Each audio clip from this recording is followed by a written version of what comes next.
ഏറ്റുമുട്ടൽ നടന്നു എന്നത് നമുക്ക് ദൃശ്യങ്ങളിൽ നിന്ന് തന്നെ വ്യക്തമാണ്. ഒപ്പം ആ പോലീസുകാർ പരിക്കുപറ്റി കിടക്കുന്ന ദൃശ്യങ്ങൾ നമ്മൾ കണ്ടതാണ്. അപ്പോൾ തന്നെ വളരെ കൃത്യമായി നമുക്ക് മനസ്സിലാക്കാം എത്ര വലിയ ഏറ്റുമുട്ടലാണ് അവിടെ നടന്നതെന്ന്.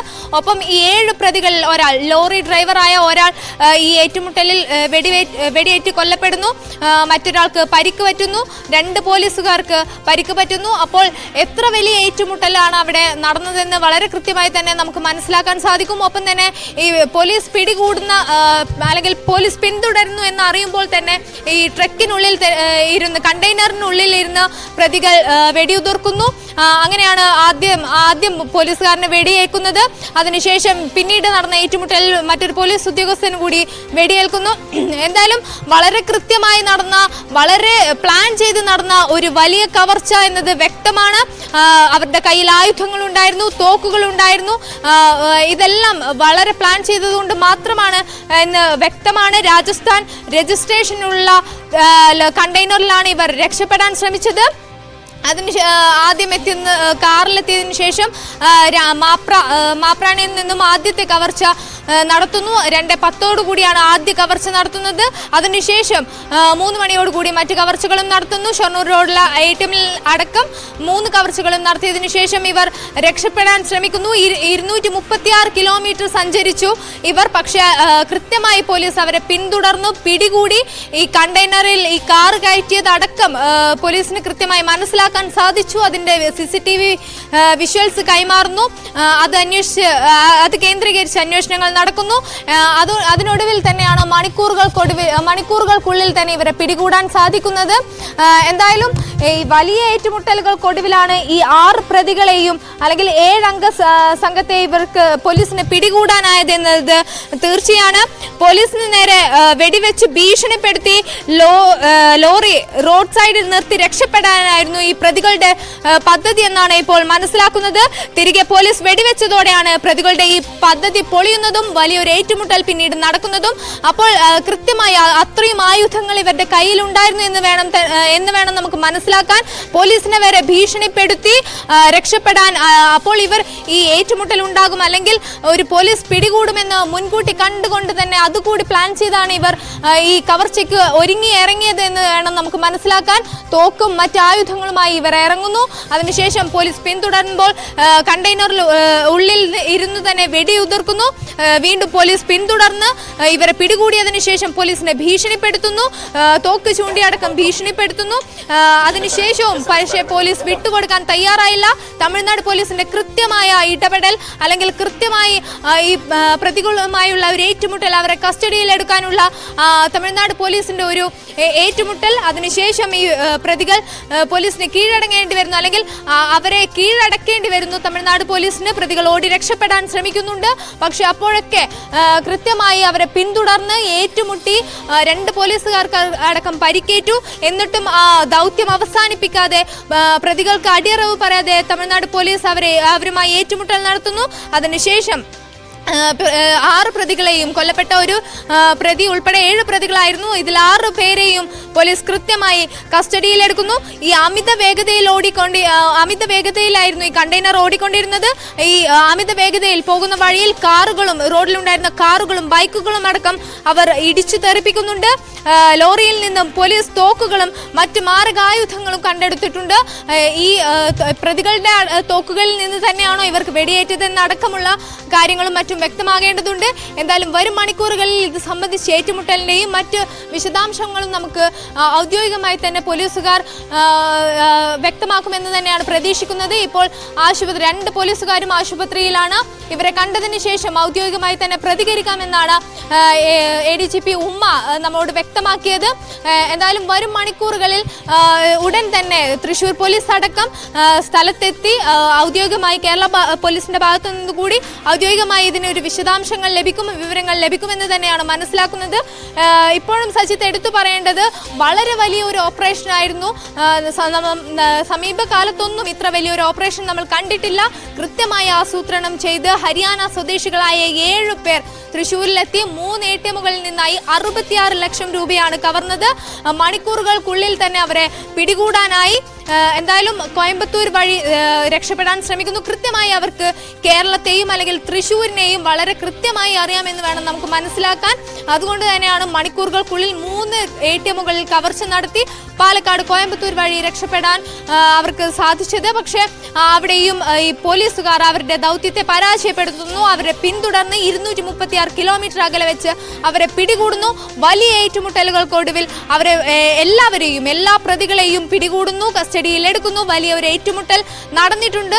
പരിക്കു പറ്റിയിട്ടും വെടിയേറ്റിട്ടും അവിടെ ഒന്നും വിട്ടുകൊടുക്കാതെ പോലീസ് അവരുമായി ഏറ്റുമുട്ടുന്നു. കൃത്യമായി മണിക്കൂറുകൾക്കുള്ളിൽ തന്നെ മുഴുവൻ പ്രതികളെയും കസ്റ്റഡിയിൽ എടുക്കാൻ പോലീസിനായിട്ടുണ്ട് എന്നത് തന്നെയാണ് പോലീസിന്റെ ഏറ്റവും വലിയ വിജയം. പോലീസിനെ തീർച്ചയായും അഭിമാനിക്കാവുന്ന ഒരു കാര്യം തന്നെയാണ്. അത് നമ്മൾ എടുത്തു പറയേണ്ടിയിരിക്കുന്നു. സജിത്ത്, അതാണ് സാഹചര്യം. ഷമന സൂചിപ്പിച്ചതുപോലെ ഒരു വലിയ ഏറ്റുമുട്ടൽ, ആ ഏറ്റുമുട്ടലിനൊടുവിലാണ് വരുന്നത്. എന്തായാലും ഇത് സംബന്ധിച്ച ഔദ്യോഗിക വിശദീകരണത്തിനാണ് നമ്മുടെ കാത്തിരിപ്പ്. തമിഴ്നാട് പോലീസ് ഇക്കാര്യം ഔദ്യോഗികമായി ഉടൻ തന്നെ വിശദീകരിക്കുമെന്ന് കരുതുന്നു. ഒപ്പം തന്നെ കേരള പോലീസ് സംഘവും അങ്ങോട്ടേക്ക് യാത്ര തിരിക്കും. കാരണം പ്രതികളെ പിടികൂടിയത് തമിഴ്നാട്ടിൽ നിന്നാണെങ്കിലും മോഷണം നടന്ന സ്ഥലം കേരളമാണ്. കേരളത്തിൽ തമിഴ്നാട്ടിലെ തൃശ്ശൂരിലെ ആ 3 ഇടങ്ങളിലും കൊണ്ടുവന്ന് പ്രതികളെ തെളിവെടുപ്പടക്കം നടത്തേണ്ടി വരും. ഈ പ്രതികളുടെ സ്വഭാവം, ഒപ്പം പ്രതികളുടെ കഴിഞ്ഞകാല നീക്കങ്ങൾ, ഇതടക്കം വ്യക്തമാവുന്ന ഒരു വിശദീകരണം പോലീസിന്റെ ഭാഗത്തു നിന്നും ഉണ്ടാകുമെന്ന് നമുക്ക് കരുതാം. കാരണം ഇത്ര വലിയൊരു മോഷണം നടന്നിട്ട് മണിക്കൂറുകൾക്കുള്ളിൽ തന്നെ പ്രതികളെ പിടികൂടാൻ കഴിഞ്ഞു എന്നത് പോലീസിന് അഭിമാനിക്കാൻ കഴിയുന്ന നീക്കമാണ്. ഇന്ന് വെളുപ്പിനെ 2:10 കൂടിയാണ് തൃശ്ശൂരിൽ ഈ മോഷണം ആരംഭിക്കുന്നത്. 2:10 ശേഷം തുടർച്ചയായി മറ്റ് 2 ഇടങ്ങളിലും അങ്ങനെ 3 ATMകളിലാണ് വലിയ കവർച്ച നടക്കുന്നത്. ഈ കവർച്ചാ സംഘത്തെ സംബന്ധിച്ച് ആദ്യം തന്നെ പോലീസിന് സൂചന ലഭിക്കുന്നു. ATMനുള്ളിലെ CCTV അവർ കറുത്ത പെയിന്റ് അടിച്ച് മറച്ച ശേഷമാണ് മോഷണം നടത്തിയത്. പക്ഷേ പുറത്ത് മറ്റു കടകളിൽ നിന്നുള്ള സുരക്ഷാ CCTVകളിൽ നിന്നും ഈ പ്രതികളെ സംബന്ധിച്ച വിവരം ലഭിക്കുന്നു. അവർ സഞ്ചരിച്ച വാഹനം സംബന്ധിച്ച വിവരം ലഭിക്കുന്നു. തുടർന്ന് പോലീസ് ഇവരുടെ നീക്കങ്ങൾക്ക് പിന്നാലെ പോകുന്നു. ഒടുവിൽ പ്രതികൾ പാലക്കാട് കോയമ്പത്തൂർ വഴി തമിഴ്നാട്ടിലേക്ക് കടന്നു എന്ന വിവരം ലഭിക്കുമ്പോൾ തന്നെ തമിഴ്നാടിന് വിവരം കൈമാറുന്നു. ഒടുവിൽ പ്രതികൾ ഏകദേശം 250 കിലോമീറ്ററിനധികം യാത്ര ചെയ്ത് സഞ്ചരിക്കുമ്പോഴും പ്രതികളെ അവർ യാത്ര ചെയ്യുന്ന വാഹനമടക്കം ലൊക്കേറ്റ് ചെയ്യാൻ തമിഴ്നാട് പോലീസിനായി. CCTV ദൃശ്യങ്ങളിൽ ലഭ്യമാവുന്ന ആ തെളിവ് മറയ്ക്കാൻ വാഹനം മറ്റൊരു കണ്ടെയ്നർ ലോറിയിൽ ഉള്ളിലാക്കി ആണ് ഇവർ യാത്ര ചെയ്തിരുന്നത് എന്നാണ് മനസ്സിലാവുന്നത്. അങ്ങനെയാണ് പ്രതികളെ കണ്ടെയ്നർ ലോറി കേന്ദ്രീകരിച്ച് അന്വേഷണം നടക്കുന്നു. തുടർന്ന് ഈ വാഹനം ലൊക്കേറ്റ് ചെയ്യുമ്പോൾ വാഹനത്തെ പിന്തുടരുന്നതിനിടയിൽ ഈ കണ്ടെയ്നർ ലോറിക്കുള്ളിൽ നിന്നും പുറത്തേക്ക് വെടിവെപ്പുണ്ടാകുന്നു. അങ്ങനെ പോലീസും ഈ മോഷണ സംഘവുമായി വലിയ വെടിവെപ്പുണ്ടാവുകയും പോലീസിന്റെ വെടിയേറ്റ് ഈ മോഷ്ടാക്കളിൽ ഒരാൾ കൊല്ലപ്പെടുകയും ചെയ്യുന്നു. നിലവിൽ നമുക്ക് ലഭ്യമാവുന്ന വിവരമനുസരിച്ച് 7 അംഗ മോഷണ സംഘമായിരുന്നു. ഇതിൽ ഒരാളാണ് കൊല്ലപ്പെട്ടിരിക്കുന്നത്. മറ്റ് 6 പേരെയും പിടികൂടാൻ പോലീസിന് കഴിഞ്ഞിട്ടുണ്ട്. ഈ ദൃശ്യങ്ങൾ കാണുന്ന വാഹനമാണ് കണ്ടെയ്നറുള്ളിൽ ഒളിപ്പിച്ചവർ കടത്താൻ ശ്രമിച്ചത്. അതിനുള്ളിൽ നിന്നാണ് 66 ലക്ഷം രൂപയും കണ്ടെത്തിയിരിക്കുന്നത്. അങ്ങനെ അസാധാരണമായ ഒരു നീക്കം, അസാധാരണമായ മോഷണ ശ്രമം, ആസൂത്രിതമായ മോഷണത്തെ ആ സംഘത്തെ പോലീസിന് പിടികൂടാൻ കഴിഞ്ഞു എന്നതാണ് വ്യക്തമാവുന്നത്. എന്തായാലും കേരള തമിഴ്നാട് പോലീസുകളുടെ വേഗത്തിലുള്ള ഒരു നീക്കം, അതാണ് വിജയം കണ്ടത് എന്നതാണ് സാഹചര്യം. ഇന്ന് 2:10 കൂടിയാണ് മോഷണം തൃശ്ശൂർ മാപ്രാണത്ത് ATM കവർച്ച ആദ്യമുണ്ടാവുന്നത്. തൊട്ടു പിന്നാലെ മറ്റ് 2 ATMകളും കവർച്ച ചെയ്യപ്പെട്ടു. ഇത്ര സുരക്ഷാ സംവിധാനമുള്ള ഈ സാഹചര്യത്തിലും ഇത്ര പരസ്യമായി വന്ന് ATMൽ കവർച്ച ചെയ്യാൻ ആ സംഘാംഗങ്ങൾ കാട്ടിയ ധൈര്യം, അവരുടെ ആസൂത്രിത നീക്കം, അവർക്ക് പിന്നിൽ ആരാണ്, മറ്റ് മോഷണത്തിനപ്പുറം മറ്റ് ക്രൈംസ് എന്തൊക്കെ ഇടപാടുകളുള്ളവരാണിവർ, അങ്ങനെ ആ പ്രതികളുടെ ഒരു സ്വഭാവം സംബന്ധിച്ച് വ്യക്തത വരേണ്ടതുണ്ട്. ഹരിയാന സ്വദേശികളെന്ന പ്രാഥമിക വിവരം അത് കേന്ദ്രീകരിച്ച് തന്നെ ഇപ്പോൾ അന്വേഷണം പോവുകയാണ്. എന്തായാലും പോലീസിന്റെ ഔദ്യോഗിക വിശദീകരണത്തിനാണ് നമ്മൾ കാത്തിരിക്കേണ്ടി വരുന്നത്. കാരണം ഇതുവരെ ലഭ്യമാവുന്ന സൂചനകളും അവിടുത്തെ പ്രദേശവാസികൾ നൽകുന്ന വിവരങ്ങളും ഒക്കെയാണ് നമ്മൾ ശേഖരിക്കപ്പെടുന്നത്. പക്ഷേ അതിനപ്പുറത്തേക്ക് പോലീസിന്റെ ഭാഗത്തു നിന്നും ഒരു ഔദ്യോഗിക വിശദീകരണം നമുക്ക് നൽകേണ്ടി വരാനുണ്ട്. നമ്മൾ കാത്തിരിക്കുകയാണ്. തമിഴ്നാട് കേരള പോലീസുകൾ ഇക്കാര്യത്തിൽ കൂടുതൽ വ്യക്തത വരുത്തുമെന്ന് തന്നെയാണ് നമ്മൾ പ്രതീക്ഷിക്കുന്നത്.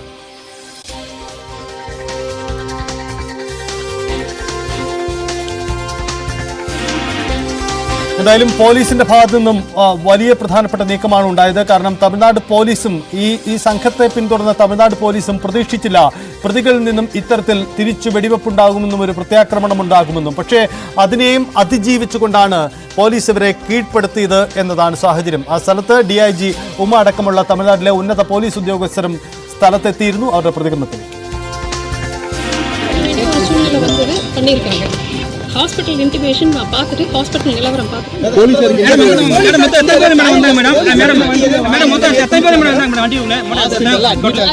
பார்த்துட்டு உங்க எல்லாருக்கும் நாங்க தகவல் சொல்றோம். கொஞ்சம் வெயிட் பண்ணுங்க, உங்களுக்கு முழு தகவலை சொல்றோம். தமிழ்நாடு ரொம்ப பரபரப்பா எதிர்பார்த்துட்டு இருக்கு. அதனாலதான் 6 பேர் அரெஸ்ட் அப்படிங்கிறாங்க, வகையறியா கொள்ளையர்கள் அப்படிங்கிறாங்க. உறவினர்களும் இங்க வந்து உங்களுக்கு முழு தகவலும் நாங்க வந்து சொல்லுவோம். எங்களோட போலீஸ் வந்து ஹாஸ்பிட்டல் அட்மிட் ஆயிட்டாங்க. இப்போ என்னாச்சுன்னு சொல்லி பார்த்து மொத்தம் எத்தனை பேர் கிட்ட விசாரிச்சாதான் முழு தகவலும் எத்தனை பேர் வந்தாங்க சார்? எவ்வளவு முழு தகவலையும் உங்களுக்கு ஹாஸ்பிட்டல்ல இருக்க போலீஸ் என்கொயரி பண்ணிட்டு அதுக்கப்புறம் எந்த ஹாஸ்பிட்டல் பள்ளிப்பாளையம் நாங்க போறோம். போலீஸ் வந்து 2 பேரும் அங்க இன்ஜுரி ஆகி அட்மிட் ஆயிட்டாங்க. அவங்களுக்கு என்ன மாதிரி இது இருக்குன்னு சொல்லி பார்த்துட்டு அவங்களை விசாரிச்சுட்டு உங்களுக்கு முழு தகவல் மொத்தம் எவ்வளவு பேர் சார் பிடிச்சாங்க? அதான் போறப்பா போறோம் நான் பார்த்துட்டு. അതാണ് പോലീസിന്റെ വിശദീകരണം. അവർക്ക് കൂടുതൽ വിശദീകരിക്കേണ്ടി വരും പോലീസ്. പക്ഷേ അവർ സഹപ്രവർത്തകർ 2 പേർ വെടിയേറ്റ് പരിക്ക് പറ്റിയ ആശുപത്രിയിലുണ്ട്. അവരെ സന്ദർശിച്ച ശേഷം കൂടുതൽ വിശദീകരണം നൽകാമെന്നതാണ് പോലീസ് വ്യക്തമാക്കുന്നത്. എന്തായാലും പോലീസും ഇത് സംബന്ധിച്ച് ഈ ഓപ്പറേഷൻ സംബന്ധിച്ച് വ്യക്തത വരേണ്ടതുണ്ട്. എങ്ങനെയായിരുന്നു പ്രതികളുടെ നീക്കം, ഒപ്പം എങ്ങനെയാണ് പ്രത്യാക്രമണം ഉണ്ടായത്, പോലീസ് സംഘത്തിലുണ്ടായിരുന്ന ആരൊക്കെ, അവർക്ക് എന്തൊക്കെയാണ് പരിക്ക് പറ്റിയത്, എന്തെങ്കിലും തരത്തിലുള്ള ഗുരുതരാവസ്ഥയുണ്ടോ, ഒപ്പം പ്രതികളുടെ വിശദാംശങ്ങളൊക്കെ വ്യക്തമാവേണ്ടതുണ്ട്. നിലവിൽ ലഭ്യമാവുന്ന സൂചനകൾ അനുസരിച്ച് ഈ വാഹനത്തെ പിന്തുടരുന്ന പോലീസ് സംഘത്തിന് നേരെയാണ് വെടിവെപ്പുണ്ടായത്. അതിനുശേഷം ഈ വാഹനം വളഞ്ഞിട്ട് പോലീസ് അവരെ പൂർണ്ണമായും ലൊക്കേറ്റ് ചെയ്യുന്നു. ഇതിനിടയിൽ പ്രതികൾ അവിടെ നിന്ന് രക്ഷപ്പെടാൻ ശ്രമിക്കുന്നുണ്ട്. പ്രതികൾ രക്ഷപ്പെടാൻ ശ്രമിച്ച പ്രതികളെയും പിന്നീട് പോലീസ് പിടികൂടി എന്നതാണ് അവിടെ നിന്ന് നമുക്ക് വ്യക്തമാവുന്ന കാര്യം. പ്രദേശത്തെ കാടുമൂടിയ ഒരു പ്രദേശത്തേക്ക് അവർ ഓടി രക്ഷപ്പെടാൻ ചില പ്രതികൾ ശ്രമിച്ചു. പക്ഷേ അവരെയും അവിടെ ഇട്ട് പിടികൂടാൻ പോലീസിന് കഴിഞ്ഞു. അങ്ങനെയാണ് ഒടുവിൽ ഈ പ്രതികളെ പുറത്തേക്ക് കൊണ്ടുവരുന്നത്. ഇതാ നമുക്ക് ദൃശ്യങ്ങൾ കാണുന്നത് പോലെ ഒരു പ്രതിയെ അറസ്റ്റ് ചെയ്ത് കൊണ്ടുപോകുന്നതാണ് നമുക്കാവുന്നത്. ആ കണ്ടെയ്നർ ലോറിയുടെ ക്യാബിനുള്ളിൽ നിന്നുമാണ് ഒരു പ്രതിയെ പുറത്തേക്ക് കൊണ്ടുവരുന്നത്. അയാളെയാണ് പിന്നീട് അറസ്റ്റ് ചെയ്ത് അവിടുന്ന് മാറ്റുന്നതായ ദൃശ്യങ്ങൾ കാണുന്നത്. അങ്ങനെ വലിയൊരു ഓപ്പറേഷനാണ് നടന്നത്. ഒരുപക്ഷെ പ്രദേശവാസികൾക്കൊന്നും തിരിച്ചറിയാൻ കഴിഞ്ഞില്ല എന്താണ് സംഭവിക്കുന്നത് എന്ന് പലരും അമ്പരപ്പിച്ചിട്ടുണ്ടാകും. കാരണം അത്ര വേഗത്തിലുള്ള ഒരു നീക്കമാണ് ഉണ്ടായത്. ഈ കണ്ടെയ്നർ ലോറി അവിടെയുള്ള നിരവധി ചെറുവാഹനങ്ങളെയൊക്കെ ഇടിച്ച് തെറിപ്പിച്ച് പോവുകയായിരുന്നു. ഇതിനിടയിലാണ് പോലീസിന്റെ വേഗത്തിലുണ്ടാവുന്ന നീക്കമുണ്ടായത് എന്നതാണ് സാഹചര്യം. എന്തായാലും ഇത്തരം കവർച്ചാ സംഘങ്ങൾക്ക് പോലീസിന്റെ വേഗത്തിലുള്ള ഇടപെടൽ നൽകുന്നത് പൊതുജനങ്ങൾക്ക് നൽകുന്ന വലിയൊരു സന്ദേശമാണ്. കാരണം ഒരു കവർച്ചയുണ്ടായാൽ ആദ്യ മണിക്കൂറുകൾ, ഗോൾഡൻ അവേഴ്സ് എന്ന് വിളിക്കുന്ന ആദ്യ മണിക്കൂറുകളിൽ പ്രതികളെ ലൊക്കേറ്റ് ചെയ്യുക എന്നത് വളരെ പ്രധാനപ്പെട്ടതാണ്. ഈ സംഭവത്തിൽ അത് സംഭവിച്ചിരിക്കുന്നു എന്ന് വേണം നമുക്ക് മനസ്സിലാക്കാൻ. കാരണം പ്രതികളുടെ നീക്കം, അവരുടെ സ്വഭാവം, അവരുടെ അന്യസംസ്ഥാന ബന്ധങ്ങൾ, അവരുടെ കഴിഞ്ഞകാല സമാന സാധ്യതയുള്ള കേസുകൾ ഏതൊക്കെ, ആ പ്രതികളുടെ സ്വഭാവം, ഇങ്ങനെ പല സാധ്യതകളിലേക്കും പോലീസ് സംഘം കടന്നുപോയി. അതിനൊടുവിലാണ് ഇത്തരം അയൽ സംസ്ഥാനങ്ങളിലുള്ളവരുമായുള്ള ആശയവിനിമയം നടക്കുക. കാരണം തൃശ്ശൂർ പോലെ തമിഴ്നാടുമായി ചേർന്ന് നിൽക്കുന്ന ഒരു സ്ഥലത്ത് നിന്നും പ്രതികൾ മറ്റ് സംസ്ഥാനങ്ങളിലേക്ക് കടന്നു പോകാനുള്ള സാധ്യത,